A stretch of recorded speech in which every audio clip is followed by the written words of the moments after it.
later than that time, or do you have to say One sec. Just about to go on here. Good day, potheads and political junkies. You're watching CCN Live, Cannabis Culture News Live, broadcasting from beautiful Amsterdam, British Columbia, Vancouver, down here at CCHQ 307 West Hastings, Cannabis Culture Headquarters. I'm Jeremiah Vandermeer, just finishing up rolling a joint here for our 420 smoke session that we'll be having today as usual. And I have Jodie Emery in the background, who will be joining the show in just a few to talk about the latest on Marc.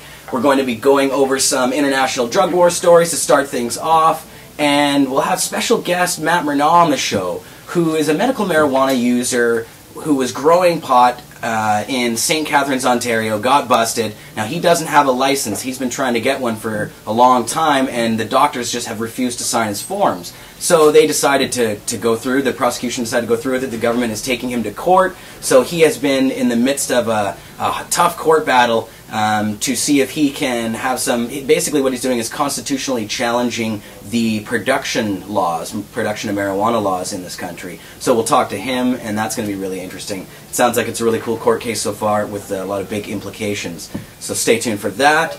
Yeah, and I wanted to just get started. Well, let's just make sure everything's going good. We got people online here, viewers. There's people in the chat room. What's up, guys? And I believe that Matt will be joining us in the chat room until about 4:30 when he comes on the show. And if you have some other questions and stuff, he may stick around there, and we'll go to you guys and see if you guys have any questions as we're doing the interview as well. And he's at Vapor Central, so we're going to try and get him on the telephone. It's pretty loud in Vapor Central, so hopefully our sound issues will be minimal today. It seems like the sound and everything is working okay these days, but if you guys have any problems, you can add your comments to the Ustream box, which is, if you're watching this on the front page of Cannabis Culture or anywhere else, and you see this little Ustream logo right here, you can click on this, and you can go and sign up actually on the Ustream at ustream.com for an account, and you can take part in the chat.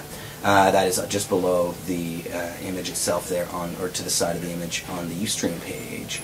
It's actually on Cannabis Culture as well, and all the stuff that we're talking about today, there's links to all these stories in the show notes on the front page of cannabisculture.com. So check that out. So, first off, I thought we'd talk a little bit today about, well, I just wanted to start off with Dana Larson. Dana Larson, you know him as the founding editor of Cannabis Culture, the founder of the Vancouver Seed Bank. He was the leader of the BC Marijuana Party, a longtime protege of Marc Emery, and he is currently running for the leadership of the British Columbia New Democratic Party, the NDP. Now, we've been covering it on the show. We've had Dana on the show. We've played you guys his endorsement video from Tommy Chong, and again, been keeping up on how that's going. Now, the deadline for getting in your forms, if you are from British Columbia, we were asking people to sign up for the BC NDP to take part in the leadership vote. Now, as of last week, this week, the beginning of this week on Monday, it was the deadline. So you can't sign up anymore to take part in the vote. What you can do is you can join the NDP and continue to take part in the party. You won't be able to vote for Dana in this next leadership election, but if you're from BC, you should sign up and take part in the party because we're trying to take it back for the marijuana smokers, and the NDP party policy in there somewhere is that it should be decriminalized. Marijuana should be decriminalized, so Dana is trying to really go forward with that side of things, but he's not just a one-issue candidate. If you want more info on Dana, go to votedana.ca. This is Dana right here, by the way. Oh, Dana, there he is. And here's a picture of Dana with Tommy Chong, who was hanging out in the office that I'm sitting in here right now. But I have another video, another celebrity endorsement for Dana, and I wanted to play this for you guys at the top of the show. And this is Rob Van Dam. Rob Van Dam is a former WWE or WWF wrestler, and he's well known. He actually has written in Cannabis Culture before because he was busted with for marijuana actually, and came out in support of pot. Says that it helps him. It's an enhancement tool that he uses in wrestling and other things. So he has actually written articles at Cannabis Culture. If you go to cannabisculture.com, I will add those to the show notes. If you just use the search function and type Rob Van Dam, you will definitely find them there. But I'm going to play you this video. This is his endorsement video for Dana. They're friends as well, and I guess he put this together. So check this out. British Columbia. I'm Rob Van Dam. am taking a moment out to make sure that you know about an outstanding opportunity that you have to do the right thing. You can vote for Dana Larson for the new Democratic Party. Now here's the urgency. You have to join the BC NDP by January 17th in order to support Dana. So join the BC NDP, vote Dana Larson, and set things moving in the right direction. Happy New Year. So that was kind of a cool little video from Rob Van Dam, just endorsing Dana Larson. There's a lot of excitement for Dana's campaign because it's a real opportunity in British Columbia to decriminalize marijuana, or at least tell the police to lay off marijuana users and growers by making it a lowest police priority. There are ways, because it is federal, the drug laws are federal in Canada, there's kind of backdoor loopholes that we could go around to make sure that the police here don't have the funding to enforce the drug war on a provincial level. So there's a lot of people out there, how's it going to affect the drug war? It's a federal thing. Well, there are ways just by the funding, because the funding for police happens on a provincial level. So that's really cool. Rob Van Dam, there's a story on CC about Rob Van Dam supporting Dana. If you want to check that out, just go to cannabisculture.com. Now, I have some stuff at the top here that's not very pleasant. This is going into some drug war news from across the world here. And I'm leading up, because I'm going to come back to Canada and give you a little bit of information about what's happening here in Canada, but I wanted to show you at first how, it could be, and the direction that Canada is headed in right now as our conservative government cracks down on marijuana users and continues to criminalize drug users instead of moving to a decriminalization model. They're moving the exact opposite. They want mandatory minimum sentences for pot, which will basically load up the jails. They're spending billions of dollars on new prisons. And this is all at a time when the crime rate is going down, down, down. So they want non-violent Canadians, more of them, put in jail when the crime rate goes down every year. So that should tell you something about those guys. There's really no reason for non-violent Canadians to be in jail when our crime rate goes down every year. And what these governments, the conservative government is doing is directly supporting organized crime with these policies. They're handing them, billions of dollars a year in illicit drug profits, and that's causing violence, causing all kinds of stuff. And I'm just going to show you a little picture of how some of that looks around the world. Now, obviously, this first story, this is pretty harsh stuff. I have a story from Iran here. Now, Iran executes drug traffickers, and they've just executed 10 more people. This makes the year total for 2011 already at, 57 people executed this year. Many of them for drug charges, drug crimes. Now, that's a pretty harsh one. I'm just going to read a little piece here. The Iranian judiciary issued a statement announcing the names of prisoners and details of the charges of possession and use of heroin, opium, hashish, and crack, and indicated that some of these prisoners, this is a strange one, were sentenced to flogging and a monetary fine prior to execution. So if executing you isn't bad enough, they're also going to flog you beforehand and charge you for it. That's an extreme, obviously, where the government is executing people, but it's not really as far from North America as you think when you look at SWAT teams crashing down people's doors. I believe there's already 3 or 4 of these this year, and what they do when they crash in the doors, they shoot people that happen to be swinging golf clubs or defending themselves. So there's people executed over the drug war right here in North America, and if you go to stopthedrugwar.org, they have an ongoing series there of every murder this year involved with that has a drug war flavor to it or has something to do with the drug war. Most of it is SWAT teams crashing in, and then the person tries to defend themselves and the SWAT team gets rid of them, shoots them down right there. There's video on stopthedrugwar.com right now, or .org right now, of some of that brutal stuff, but viewer discretion is advised because it's pretty horrifying. And as the stories coming out of Mexico, also horrifying. The number of innocent civilians killed in Mexico last year is up by 172%. And I don't know if any of you caught the show last week, but I reported on a story where the statistics are now showing that the drug war is killing more people in Mexico than in the Afghanistan war. So more people are dying in Mexico over the drug war than are actually dying in the Afghanistan war. And if you go to today's show notes, you can find both those articles here. I'm just going to read a little piece of this 172% rise in innocent civilian deaths. Now, this is just what they're reporting. When I read this stuff, I wonder about all the stuff that they're not reporting, which is probably a heck of a lot. You know, it's not always that this information makes it through to the general public, and of course the government has some stake, I would say, in keeping this stuff covered up. It's not beneficial for them for this stuff to get released and show what a bad job they're doing in fighting this. And you know, as they crack down on drugs in Mexico, it just leads to more violence. So, and this is it. They've reported that in 2009 there was 61 innocent civilians killed, and in 2010 there was 166 killed, according to the Attorney General of Mexico's office.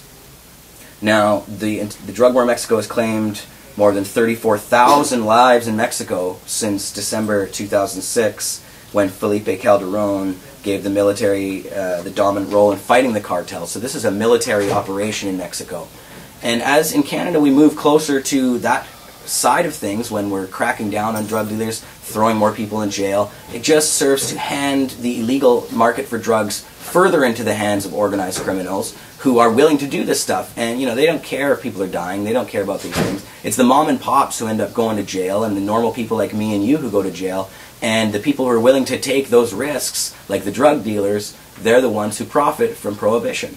So I'm just trying to give you guys an example of what we should be moving away from. I don't want this kind of Mexico stuff coming to Canada, and I'm sure that nobody else does either, but that's where we're moving towards with this conservative government. And so yeah, now more people in Mexico killed than Afghanistan war. It's pretty harsh. And still, you know, though we're not really hearing a lot in the press about the Afghanistan war either, we don't really hear that much about the drug war. There is some stuff making it through. I know on Cannabis Culture we report, you know, we find the stories for you and put them there. But in the mainstream culture of news, in the echo chamber, you know, it just doesn't come up enough as it should in being such a massive thing. The press tends to marginalize and downplay the true effect of the drug war and just how nasty it is and how detrimental to North America it really is. So, and speaking of that kind of stuff, downplaying the drug war, I'm going to talk about Michael Ignatieff, who's the Liberal leader. He's the leader of the Canadian opposition. There's a blog post I wrote on the front page of Cannabis Culture right now about his latest comments on the war against marijuana, or just on marijuana in general. I wanted to go over that with you. But first, I wanted to show you what's going on with the Conservative Party, or actually the opposition to the Conservative Party's Bill S-10. Now, Bill S-10, as I'm sure lots of the people watching know, is a piece of Canadian legislation that's come back in a few different forms, but it's now actually made it through our Senate. It went to the Senate first, now it's in front of our House of Commons. And in Bill S-10, that's the one that has mandatory minimum sentences for marijuana, 6 months for growing 6 plants, or 6 months or more, 6 to 9 right away, could go to 2 years. There's aggravating factors, 18 months for making pot cookies or extracting hash. There's even life sentences included. So it's really, really bad stuff. But there's growing opposition in Canada to Bill S-10 as it moves its way through the political system. And if you go to the front page of Cannabis Culture right now, there's a story just posted this morning called Experts Voice Opposition to Bill S-10 and Mandatory Minimum Sentencing. Now, the Urban Health Research Initiative, which is a program of the BC Centre for Excellence in HIV/AIDS, have released a letter voicing concerns about Bill S-10. And you can find that letter there on the front page. What it's doing, they're actually asking, they're saying it's not scientifically grounded, Bill S-10, and research demonstrates that it may actually contribute to health and social harms in our society, and they're asking the government to stand down on this. And actually, if you go through and read the letter, some of the stuff in there is really great. They go over like 5 different points here, 4 different points. One of them, the first one, that there's no evidence that mandatory minimum sentences will reduce or deter crime or drug use. The second one is that mandatory minimum sentences have a disproportionately negative impact on youth and Aboriginal people in Canada. The third one is that policies that overemphasize drug law enforcement have a negative impact on public health and rates of HIV. And, you know, as we make users of drugs into criminals, it's just an obvious thing that you know, there's going to be more of this. You can't make something go away by jailing everybody involved with it. So if somebody is addicted to a drug and you make them a criminal, that doesn't stop them from being addicted to the drug. That doesn't help them get off the drug in any way. It just makes it worse. And when you go to prison, you know, these prisons are full of all kinds of drugs, full of gangs, full of gang activity. And actually, when you send nonviolent people to jail, that's a recruitment tool for gangs who prey on young people in prison and want to add them to the list. And of course, the gangsters own the jails. When you go to jail, they run the show there. So if you want to, you know, have status and become part, or some people don't even have a choice, they have to join these gangs just to get by. And so it's a big recruitment tool, and that's what the Conservatives are doing. Literally, they're recruiting gang members with their prohibition policies.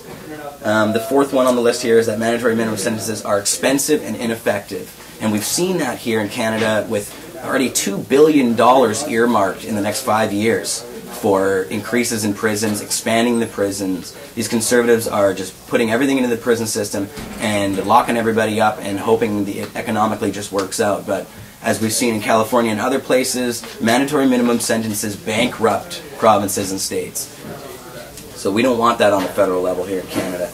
And if this letter is from a group of, basically it's scientists, doctors, professionals, experts in drug policy, and they are signing this thing. Now, on that same story, Experts Voice Opposition to Bill S10 on the front page of CC, if you go there, at the bottom, there's links to the Vienna Declaration, which is it's a declaration asking the UN to, hold on here, asking the UN to, sorry, I'm just getting my notes, to back down on its policies, its prohibitionist policies internationally. And that one isn't specific to Bill S10, but it asks for a lot of them, and actually anybody can sign that. You can go there right now and sign those. There's tons of information on cannabis culture about it in links at the bottom of that one page, and actually at the link of the show notes as well. So as part of that, now there's a lot of people in Canada who are fighting back and who are asking the Conservatives or pressuring the Conservatives to change their policies on drugs, the opposite direction that they're going. But one of them, you know, the Liberal Party of Canada is our opposition party. And Michael Ignatieff is the leader of the Liberal Party. And I feel that the Liberal Party should be opposing Stephen Harper on these issues a lot more than they are. Now, let's see here.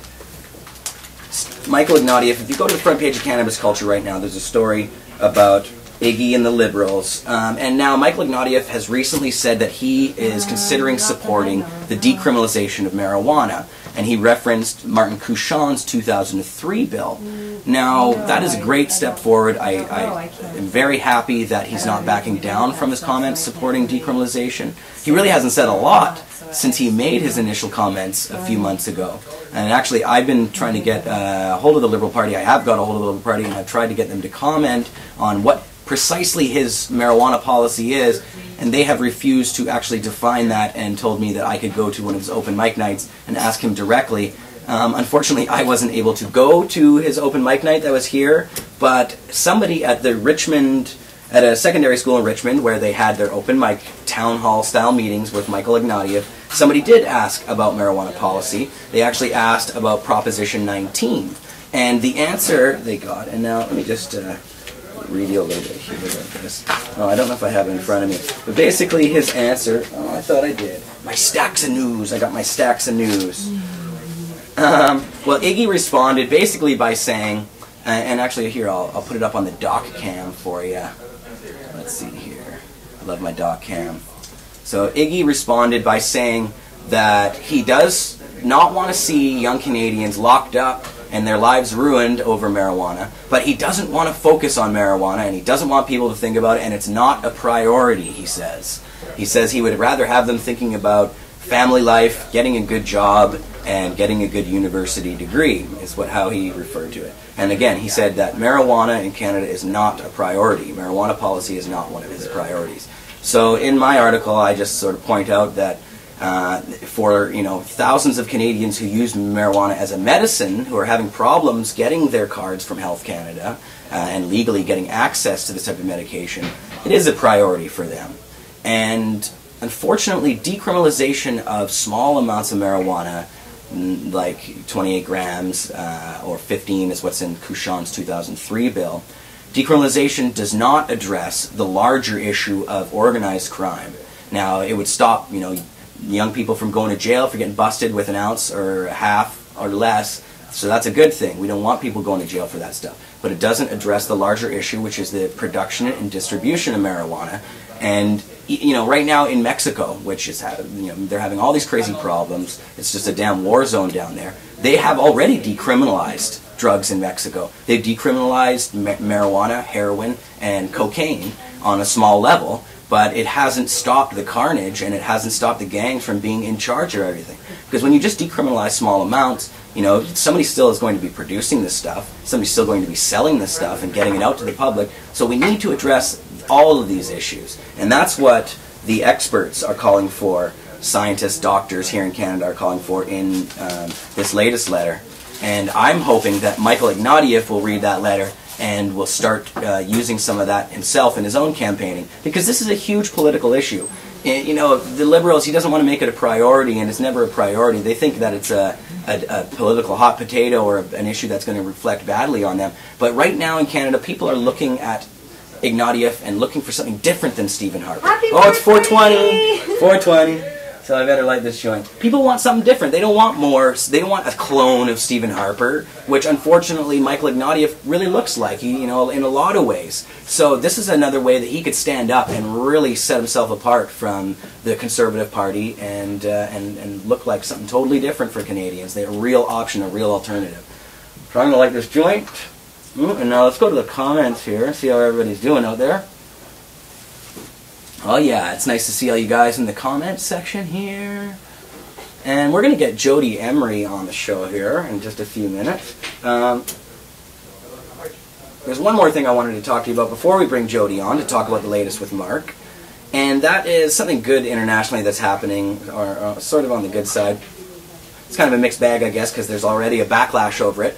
But in Bolivia, Evo Morales, the leader, has proposed and is trying to decriminalize the chewing of cocoa leaves. And he has now petitioned the UN to overturn a provision of the 1961 Single Convention on Drugs, which considers the coca leaf a narcotic and calls on countries to eradicate coca leaf. So they want to overturn that, and they've asked the UN to do that. Now, I have an article here in the doc cam for you. Yeah, so the US has already hit back. And it's calling on the UN to do the exact opposite and put them down. And actually, the funny thing is that at the same time as they're doing this call for decriminalization of the chewing of the leaves, in Bolivia, they've released now a soft drink, a cola, or they call it what is it here? Coca Brinco. And you see the green bottle on the screen there. It's an energy drink, soda, made with the coca leaves, because they chew that leaf in places in South America that are high in altitude, because it gets rid of altitude sickness, and it's a medicine. There's a lot of these herbs that are medicines, and for some reason, if it happens to just get you a little bit high, the conservatives and the moralists in charge of things seem to want to make it illegal. We call them euphoriophobes. So I thought that was funny. I was trying to get some video. I couldn't get one there of them releasing that drink, but I'd like to get my hands on some of that drink to try it. It looks like they're only selling it in Bolivia at the moment, but they will be hopefully releasing it internationally if they can get the UN to overturn this and start getting it a little more commonplace in other places. So, what are you guys smoking out there? If you're smoking on some good stuff, throw it in the comments section. I'm going to bring Jodie on right now as I puff away on this. Jodie Emery, would you like to come on and talk about the latest with Prince of Pot, Marc Emery? And here we'll move this camera over just a little bit. Make some spatial. All right. Oh, wow. There's Jodie. So Jodie, we've got 63 viewers on right now. Really? Mm-hmm. I was just looking at it. I thought it was 50 oh, something. It's all over the map, I guess. Yay. Mm-hmm. Awesome. So Marc is down in Georgia. Yes, and I'm only here this week because I'm not visiting him. So normally on Fridays I'm flying down to Georgia. And now, on the front page of CC right now, one of the top stories is a new article written by Marc. It's called the Marc Emery Newsletter #1, and it's basically Marc bringing everybody up to date on everything that's happened to him since he got down to D. Ray James and in his last plight over the months of being in jail. And it's a detailed description of what's going on down there. Yeah. So Jodie, is there any later news in that? What's going on with Marc? Well, when Marc wrote that newsletter, he still wasn't getting a lot of his mail or books. That was an issue.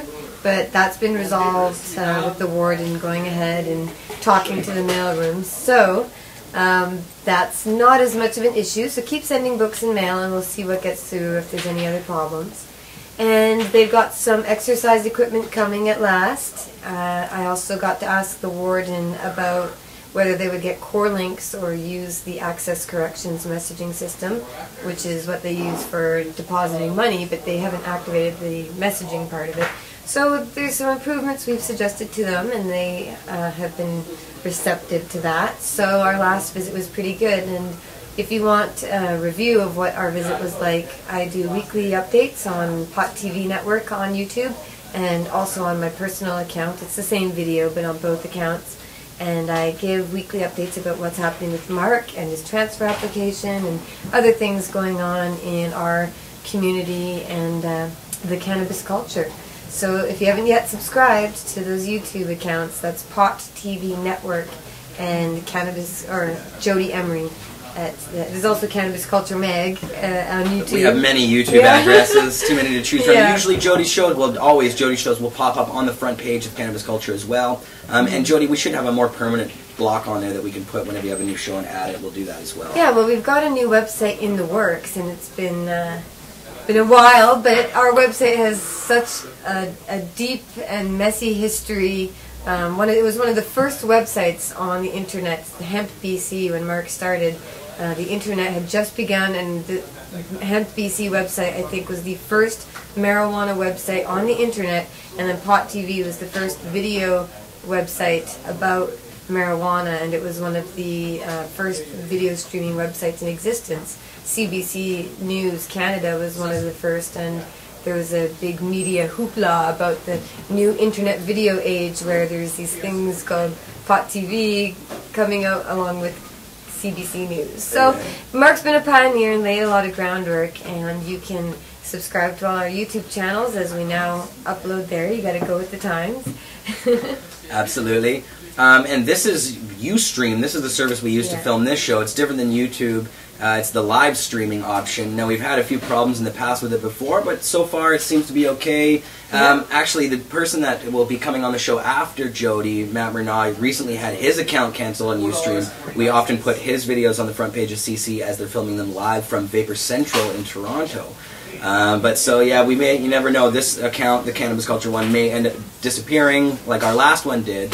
Unfortunately, a lot of our footage that we had from Jodie and I were in California covering Proposition 19 at Oaksterdam, and our hours and hours of footage, they cut that off. That's gone? That's gone. Well, some of it's saved, but not 8 hours worth of it.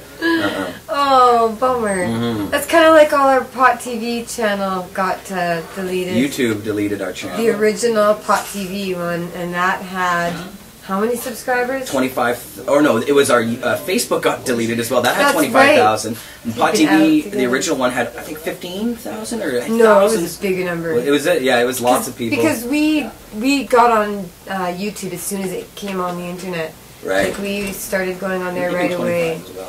I think it was 30,000. Maybe it was. I'm almost certain it was like a huge number, and I was devastated. Because they deleted the account right before Marc went to jail in 2009. So we found it suspicious. Yeah. I wonder about these services. You know, with Facebook, we've realized that anything that has the word cannabis or marijuana, that kind of stuff now is not allowed to be done as a page. You can't, at least when they canceled our account shortly afterwards, we were not allowed to enter the word cannabis or marijuana in. In fact, if you go to our Facebook page, it's called CC Magazine, because they wouldn't even let the word cannabis be in there. You can't use pot leaves in your advertisements, even if you pay for them, if you buy an ad for Facebook on the side. But, yeah, it's pretty sad. what was I going to say? it was about Facebook and such. But we do have our Facebook pages now. We have Marc's Facebook Yes. page, which has 30,000. Oh, I remember what I was going to ask. Does anybody know of a program that can download every single photo from somebody's Facebook profile? For example, a guy like Marc Emery who has thousands of photos of him tagged. And, you know, the great thing about that is it's an archive. I went through it yesterday looking at old photos. I was trying to date a photo of him speaking, and I knew that if I looked back on all the old photos of Marc Emery on his Facebook account, and you can scroll down endlessly with the new layout, and I was going all the way through history, and it was like a perfect record of where we went and who we met and what we did and rallies, and it's dated and everything. So how do we take all of that information and save it? I mean, because I had my original Facebook account deleted too, right before I was picked to run for the provincial election with the BC Green Party.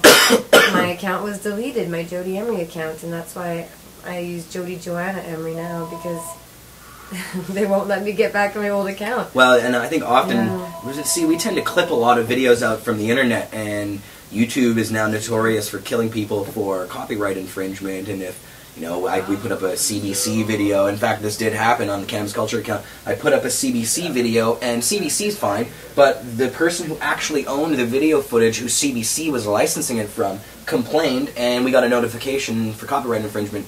Just one strike so far on the Cannabis Culture account. So, if we get another strike, then we'll probably move on to a new account, and then that, just so we don't use up, those videos will be allowed to remain there. This vehicle destroy person says that there's a flash player based downloader used to download pages at a time. If you could email me that info, I won't understand a word of this tech stuff, but I'll pass it on to people who do. Right, exactly. Huh. Well, Jodie... Where's the music store? Yeah, so it's so quiet. I don't know. For any of you who are out there watching right now, we film every episode of this show right here in our office, which is on the ground floor of 307 West Hastings in downtown Vancouver. And it's a bong store with books, clothing, hemp clothing, all kinds of everything that a stoner would need basically is available in this store. And we're sitting in the magazine office, Cannabis Culture magazine, at the back. Now, upstairs, we have a third floor that has the BC Marijuana Party offices in it, and the Vapor Lounge, where we have a whole bunch of volcanoes and access for people like you that can come down here and use the volcanoes and chill out. And we also have a new Pot TV studio opening up there. Marijuana man Greg Williams has moved his desk, and we've got a new space in there to make a little broadcasting area, so hopefully he'll get his videos out again. Yeah, we may end up filming up this show up there as well. I really like doing it in the office down there. It's a cool spot. No, I know, I like it. This is Cannabis Culture. But yeah, we'll see what kind of new fancy stuff is in the studio. We'll do other shows too. Well, for example, next week I'm going to do a show with Tracy Curley. She's an activist from Toronto, and she's helping organize the Vancouver Canna Med Fair. And this is an event that's going on which Vancouver doesn't really have a lot of, surprisingly. I mean, we've got our 420 rallies and Cannabis Day and the Marijuana March, but there hasn't really been an expo or a big pop party type event for a while. So, Sita of Green Harvest is working with Tracy to make it happen, and they'll be coming by to do a show next week so we can promote it. And the event happens in Vancouver February 4th, 5th, and 6th. It's $10 per day per person. But if you're a member of any dispensary, if you have any card or an official license from the government, you can get in for $5 a day. And I'm sure for others, you could probably get something if you really can't afford that. But the information is at cannamedfair.ca, and we're helping promote it and selling tickets here in the store. So next week we'll be doing some new Pot TV videos from upstairs in our new office space. And then hopefully we'll be doing some live broadcasting from the fair itself. That might be fun. I don't know if they have internet access in there, but my iPhone, love that Ustream iPhone application. That's amazing. I can't believe some of the stuff we do. Like that we did the whole Prop 19 thing. Yeah. And Jeremiah's in an issue of High Times. Is it the back of your head? And that's right, the back. And Brittany. And Brittany's sitting there. Brittany, who was with us down there. Yeah. Yeah, it was a lot of fun in California to broadcast live from Oaksterdam and be there at the heart of the campaign, the Prop 19 legalization campaign. it was really cool, and we'll hopefully be down there again if it happens in 2012 or in Washington. And I'm still hoping to get Doug Hyde on from Legalize in 2011 in Washington there. Washington State could legalize this year. There's a campaign there right now to do just that. So hopefully we'll see how that goes. It's not a big voting year, but Washington State is always a wild card for that kind of thing, I think. They may be the first state in the union to fully legalize recreational marijuana, which would be really cool. So everybody has to work towards that. That's one of our most important goals. Definitely. There's going to be a whole bunch of stuff in the coming year in 2012 throughout different states, legalization efforts across the U.S., because there are a lot of people working right now to build those campaigns, so we'll see how they end up panning out. You know, they have to collect signatures, and there's a lot of hoops that they have to jump through, but there's a lot of dedicated activists, and there's a lot of, the media attention is more than it's ever been. It always could be more, but it's more than it's ever been, and that's helping us a lot. You know what, that'd be fun if we could go down to Seattle and help campaign. Oh, it'd be excellent. Oh, we should. Well, Seattle's not far from where we are here in Vancouver. We don't even need to go all the way to Seattle. We could just cross the border and gather signatures from everybody. That's right. Well, I don't know if, as Canadians, we're legally allowed to. I don't know. I don't know sure, what we'd the have to rules figure are. that out. But point being, Marc said to me, he said, you know, let everybody know that it should be like the 60s, where everybody gets up and goes and moves for the summer and does campaigning, and, you know, none of this sitting at home lazy on the internet clicking like on different things, you know. What if everybody made it like a summer of love, you know, like get up and go, and all the activists from California and everywhere across the U.S. who believe in freedom and want to make it happen, they'll come up. I mean, why not start right in Washington State, right below BC? Yeah. I mean, isn't it? Maybe that's where it's meant to happen. It ain't going to happen in California. The greed has taken over there, and the prohibition, and I think its proximity to the Mexican drug war violence makes it harder. Even it should make it more obvious why they need to end prohibition, but I think there's just too much money moving around down there. It's true. So Washington State, everybody, you know, tell people you know to move to Washington, and then you can like hop across the border and come visit us here, and we'll hang out and reward you for. It would be great if Washington had legal pot, man. Wow. And it's possible. That's the best part, is it's possible. Yeah. Well, people are saying they still have hope in California. Yeah. Well, okay. I shouldn't rain on your parade. Yeah. or whatever, but. I don't know. Well, now we have to get Matt on the phone here. Julie, you can stick around if you want to, because this is going to be interesting stuff here. I'm just going to give him a call on the regular phone, and we'll put it on speakerphone and see how this works. I had it rigged up before with a special microphone, and Marc was going to call me too. Was he? Oh, cool. It might be on that phone though, so you might get. Okay. It doesn't matter. We'll see how this works. Now, Matt is at Vapor Central. So hopefully this will be loud enough. We can turn the volume up on Thangs if it's not loud enough for you guys out there. Move this over a bit.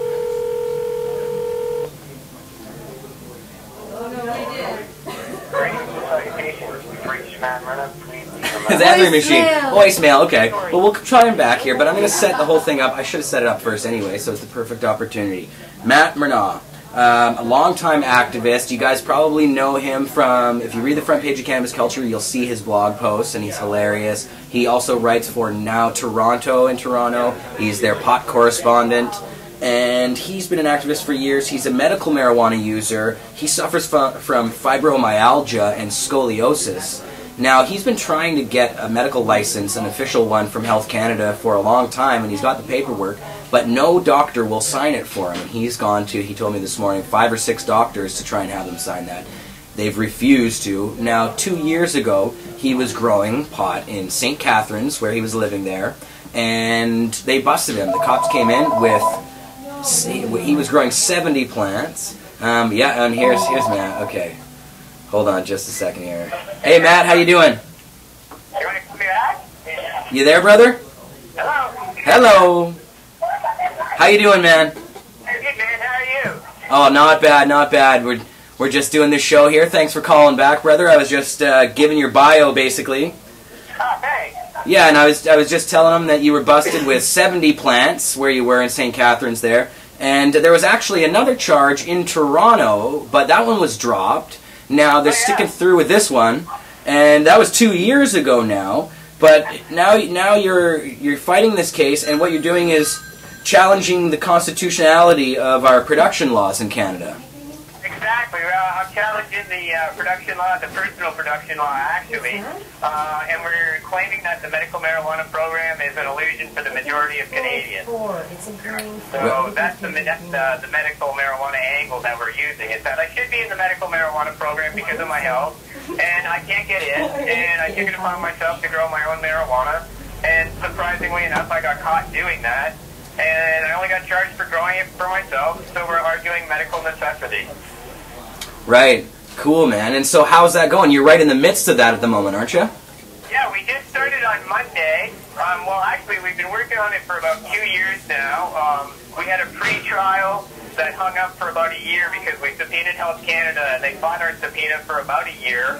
And so now we're in the actual trial. We began on Monday, and the Crown tried to quash our constitutional challenge with what is known as the Kuttner argument, which is basically that we didn't have a chance of presenting our argument, and he didn't want to call all our evidence. So he tried to block us right out of the gate.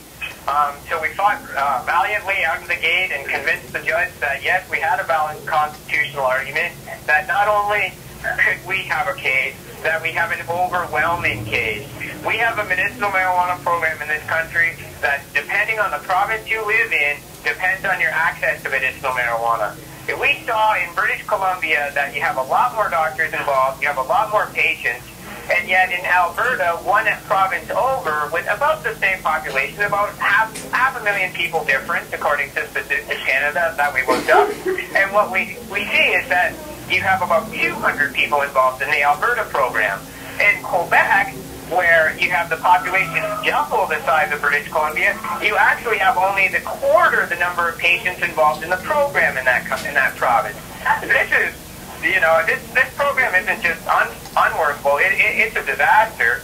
What ended up happening on the first day is the Crown tried to claim that the Court of Appeal in Hitzig would only rehear our case if the number of participants in the program dropped below the 2003 numbers. And that, we say, was ridiculous. And the judge agreed with us and allowed us to proceed with our case. Fantastic. And so how have the first few days been going then?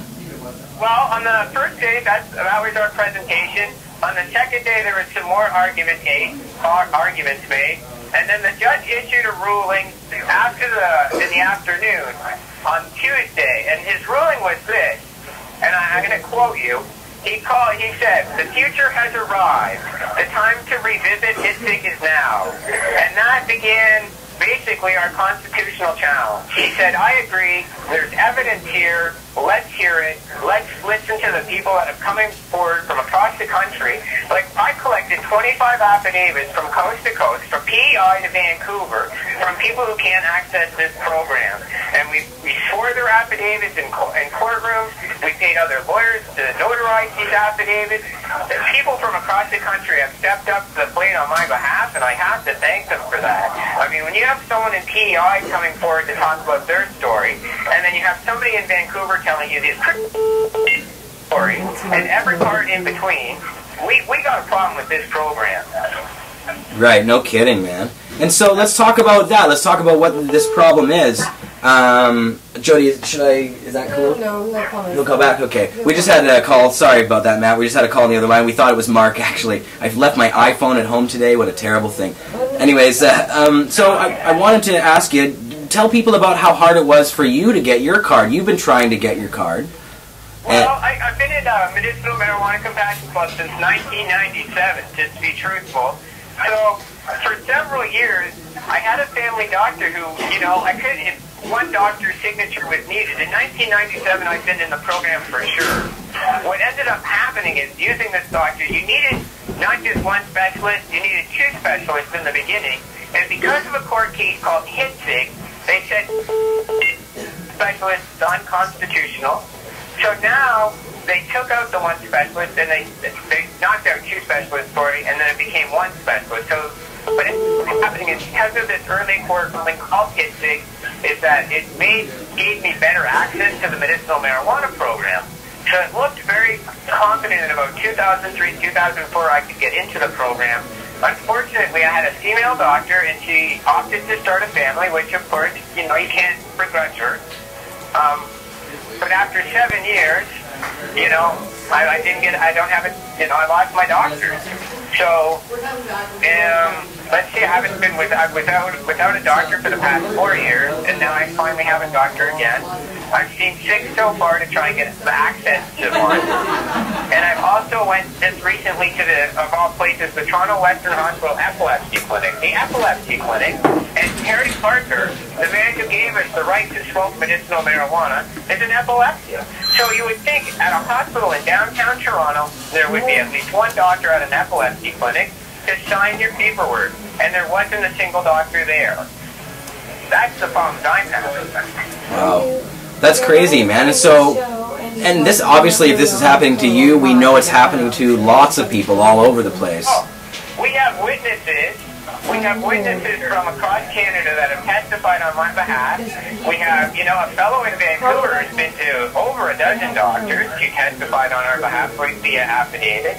We have a woman from Alberta who went to 16 doctors. I mean, how many doctors do you have to see to get in the program? How many people do we have to bring to court that says this program doesn't work? Because this is just the tip of the iceberg. If I had, you know, the resources of an MP, you could go across this country, set up a commission, and people would come forward, and it'd go for days in certain cities. It's unconstitutional is what is happening in this country. Yeah. Well, and so now we know, if even for people who do get their licenses, you know, if you are able to find a doctor, that doesn't even guarantee you access. And now that Health Canada is all backed up and not sending licenses out to people, so there's lots of hurdles ahead, obviously, for people. There's the issue of delay is a very big issue, and it's my understanding that after my case, the R. Myrna case, is that there will be another constitution, there will be another lawsuit against Health Canada, is my understanding. They're just going to wait for the Myrna case to clear. I think they're also going to wait for COM to clear, and then they're going to do the delay case. And some of the other problems we have with this program. Here's the real question. I don't blame people about delay. I'm going to talk about renewal. I'm going to get really upset for a second about renewal. We have people with HIV/AIDS. We have people with MS. Now, I don't know. The last time I checked, there isn't a cure for AIDS in the world. There's not a cure for MS. So why are you renewing a license every year? That's the real question I have. Yeah, sorry, say the last part again there, Matt. Why aren't they renewing it every year? Why do they have to renew every year if their illness isn't going to change? Yeah, exactly. Yeah, exactly. Well, to me, I mean, the whole thing really doesn't make a heck of a lot of sense, because what other medication is treated like this? I mean, when is the last time somebody had to fill out their forms to get Tylenol 3 and get that signed by a doctor? And, you know, you have to get a prescription, but you can take that right to a drugstore. You don't need to send away to Health Canada for that. Oh, exactly. You know, you get it right away. In this situation, you're not getting relief right away. You know, the program is disgraceful. It's been up. Canadians have taken it upon themselves to help other Canadians get into the program. And then there's other Canadians that have said, look, we're just going to sell it. If you have a condition, we're going to set up clubs, and we're going to help people who are sick. Because really, we have more people in compassion clubs that are in the Health Canada program just in Toronto. Yeah, exactly. Well, let's talk about that. Now, compassion clubs in Canada are not legal. You know, people know that they are in Vancouver and Toronto and other places, and they see them all the time, but a lot of people don't know that those are actually not legal. You know, those people are taking a risk, and they ask for a doctor's recommendations at a lot of these places, but they don't necessarily ask for your Health Canada card. So a lot of people are able to access and go and buy marijuana from dispensaries, but it's actually illegal. And and we know in Toronto there was the bus recently, right, Matt? Exactly. Cannabis is Living Medicine got popped last summer. Not once, but the owner got popped twice. These people went without medicine for a couple weeks, so they had to reestablish. And they opened the doors again. And because of court cases like Kinsing, because of court cases like Parker, because of court cases even in Vancouver, the Matt Barron case with the Vancouver Island Compassion Society, especially Matt Barron, we were able to pull out three stunning witnesses out of the Barris case that via the transcript process we were able to introduce into my case. So, you know, there's a lot of great case law that supports compassion clubs. There's lots of great case law that supports what we're doing. So we're just building on a foundation that keeps just getting stronger.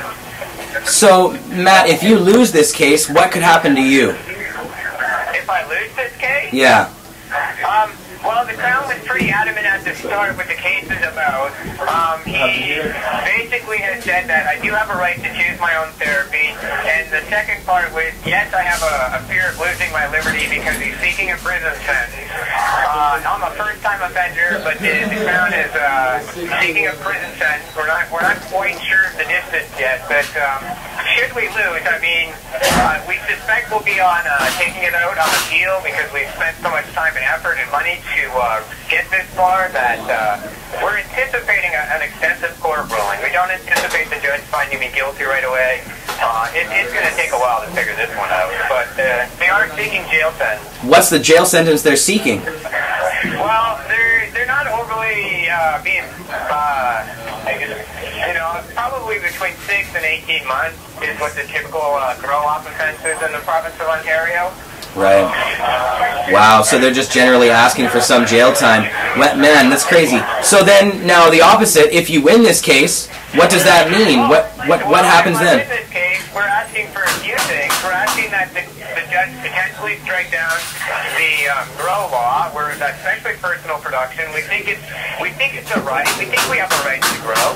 So we're going to try and ask the judge to do that. We've also suggested to the judge that if he doesn't want to try that, to force Health Canada to set up a doctor registry, so that if you went to your doctor and said, I use medicinal marijuana, you would get a referral to what we would call a pot doc, and your doctor would look it up on the registry and he'd send you off to this doctor who would know about medicinal marijuana and sign you into the program. So that was one of our suggestions. And of course, one of the other suggestions is that the judge exempt me from the marijuana law and the people who have participated. I mean, this could go in any numerous directions. The Crown is hoping that the judge follows the idea that the doctors are acting unconstitutional, but the law isn't. Right. So that's where we're at. Wow, man, it's pretty exciting. The court goes for another about 10 days worth of evidence to be given. We have experts next week. And who do you have? What's on the agenda? Well, we have a Professor Lection who's from York University. He's a doctor. His resume is 30 pages, and he will explain the influence of the pharmaceutical industry on your doctor's prescribing habits. So he will explain what a detailer is. These people go to your doctor with, tickets to hockey games or basketball games or baseball games or whatever they happen to like. They also have detailers that give free samples of medication. And so we have a couple questions, but with suggestions that, a regular person going to their doctor requesting medicinal marijuana versus, the pharmaceutical rep suggesting, put your name on the script pad has less of a chance. Has a much less of a chance.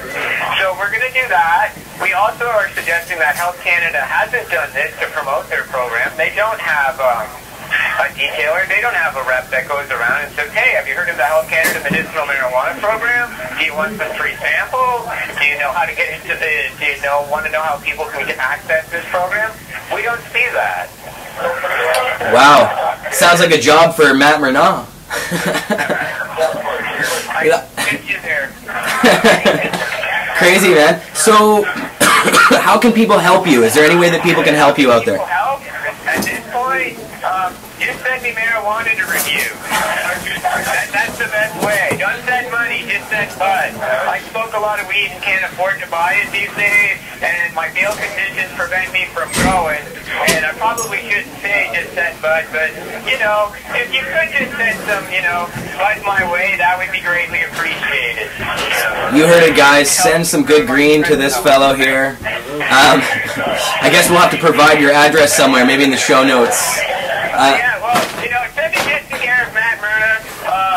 Put Beaver Central, 667 Yonge Street on there.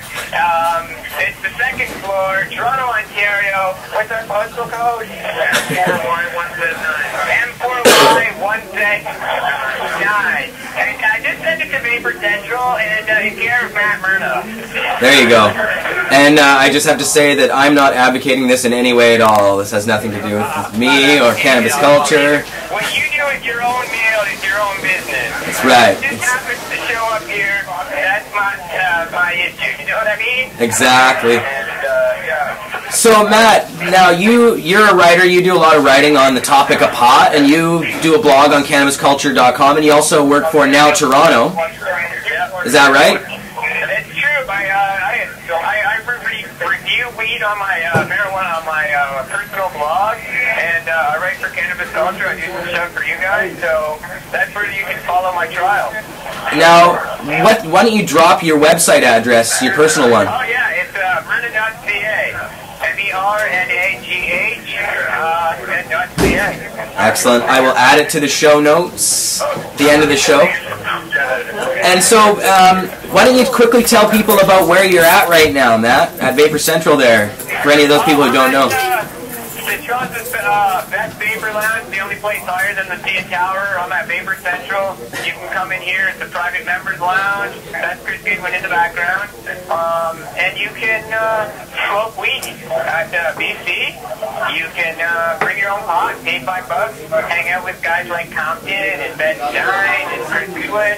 And I hang out here, so you can come meet us and just, bring some pot. Awesome, and a lot of activists there, and there's... Oh, yeah.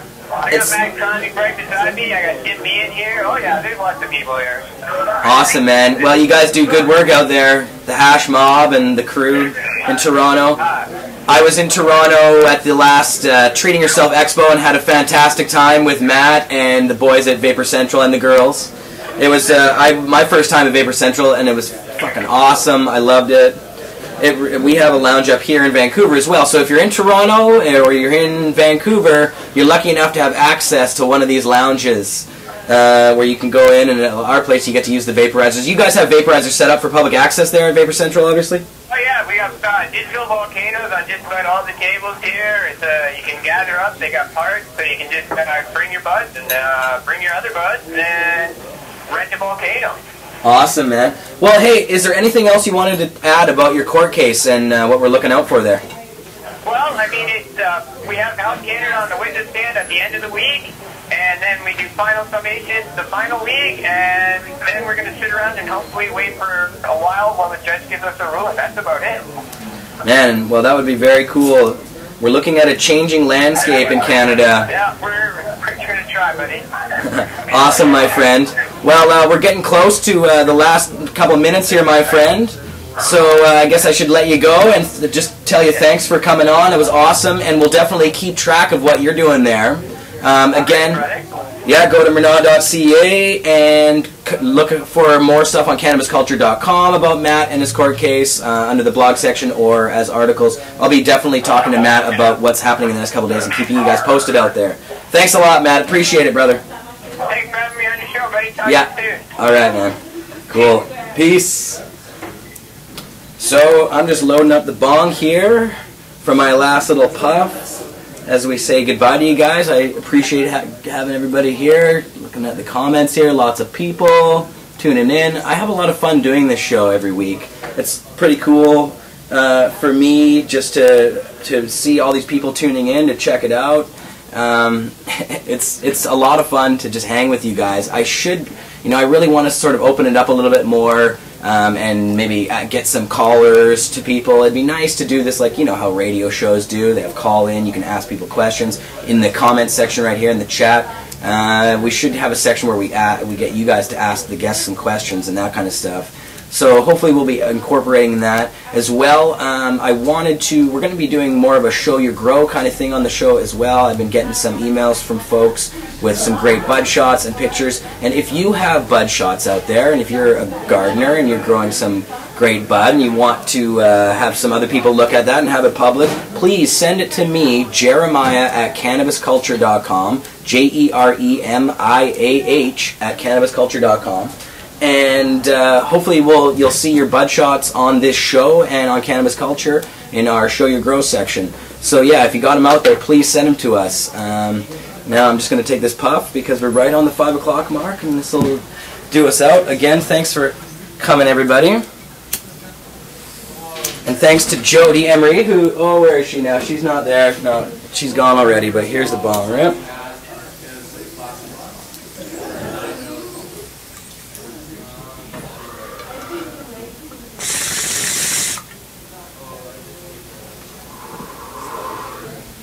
And somebody wrote nug porn shots in the comments. Yeah, nug porn, any kind of pictures of pot, whatever, whatever you're doing out there with your weed, we want to check it out. So take some photos and send that in to us.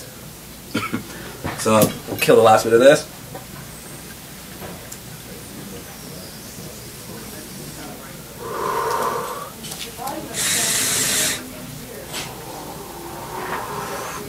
All right, guys. Thanks again for tuning in. It was